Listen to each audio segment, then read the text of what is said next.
Hello beautiful people, it's Queen B once again, and today I'm here with another video talking about how I was able to speak Chinese fluently in under 6 months. When I made my last two videos on the things I love about China, which I said all in Chinese, you should check it out. I'll leave it in the description box below. I got a lot of questions like, how did you study Chinese? Like, how are you able to do it? Come and teach me this, that. So I decided to make a video about that. And if you're interested in improving your Chinese skills or your language skills generally, then this video is for you. Let's get right into this.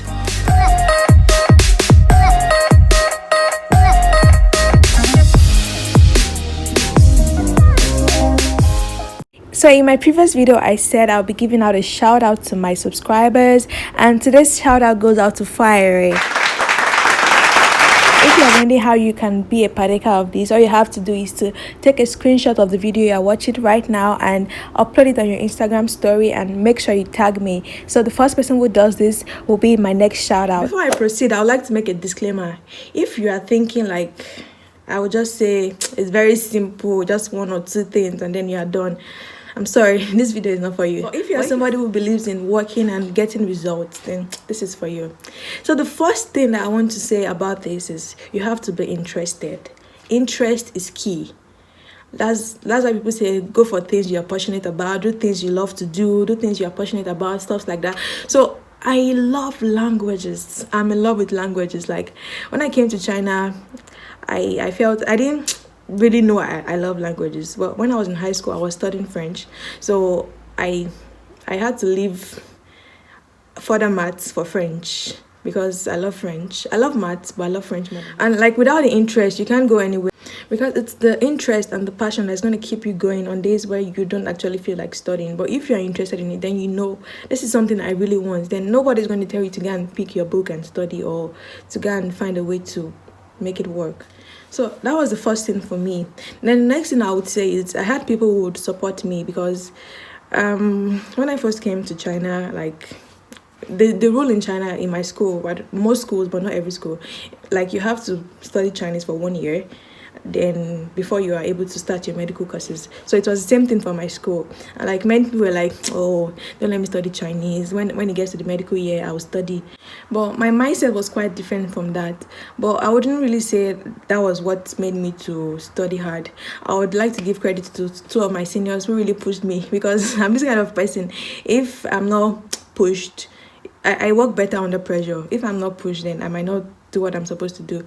But I'm working at doing that, because sometimes I might not get people to push me. Yeah, so like shout out to Dr. Ransford and Dr. Simon. They really helped me like during my first year. They would always say, oh, you have to read hard, you have to study hard, you have to do this, you have to do that. And like it was just very easy for me because I had people who would support me. I would say they also had a role to play in this, because I came late when I came to school. I came like 3 months later than my classmate, so I had extra work to do, and my teacher could definitely not go back and start teaching only me.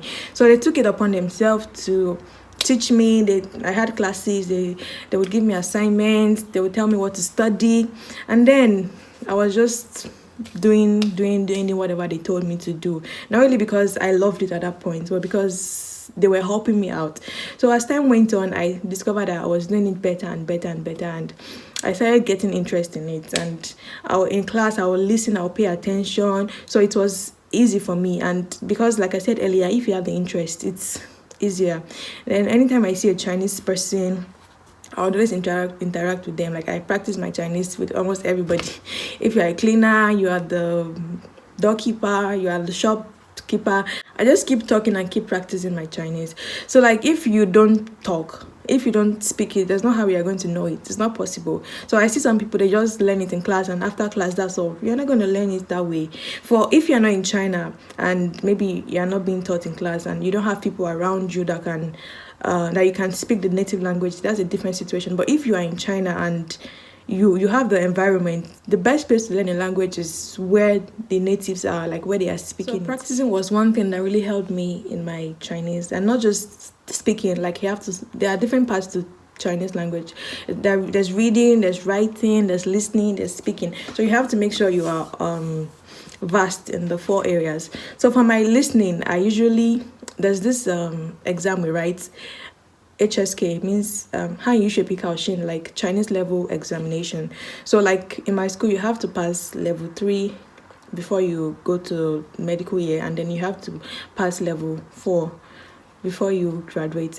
The exam has the reading, the listening, and the writing part. So like anytime to improve my listening, I always listen to the recording of the exams. Like I had past questions, the sample papers, and I'll listen to it every day, whatever I'm doing. Instead of listening to music or just watching movies, I listen to it every single day, wherever I'm going. If I'm going to the market, if I'm just less busy, or if I have any free time, that's what I do.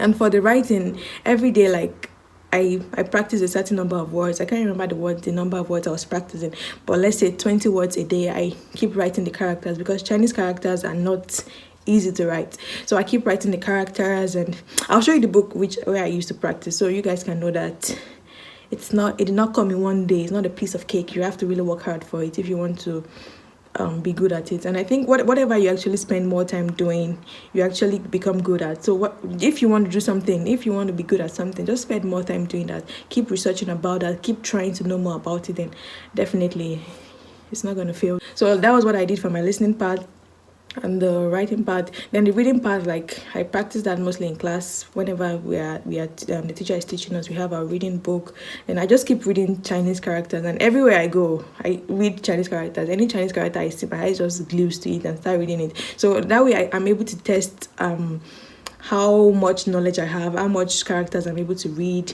and just like that. I just like reading Chinese. I love languages, I think so. Yeah, so I think that's one thing. You really have to love it if you want to know how to do it. I have some of the books that I used, and I'm going to be showing you just at a glance this much. So I didn't just jump at it, or it didn't just jump on me. I read these books, and I read it back to back. I read it dedicatedly. And I mean, Chinese was for 1 year in my school, so I kept doing it for 1 year. And even if you graduate, no, not if you graduate, even if you are doing your medical courses, they still include medical Chinese to teach you medical terminologies and the likes. Yeah. So, and when I was actually writing my exam, I wrote it like 6 months after I came. I told you have to pass HSK 3 and then HSK 4, but when I was preparing for my HSK 3, like I told you earlier, I had the seniors that were helping me out. They felt I could actually be able to write 4, so they told me to try it, and then that was when I tried it, and I came out in flying colors. Thanks be to God. Yeah. So sometimes I feel you also need people who would support you, people who would believe in you. That kind of boosts your morale and helps you to. So to recap everything, you have to be interested in it. You have to study hard because it doesn't really come from heaven. Some people are gifted naturally, but I'm not that gifted, and I had to study to get to this point that I got to. So you have to be willing to study to get here.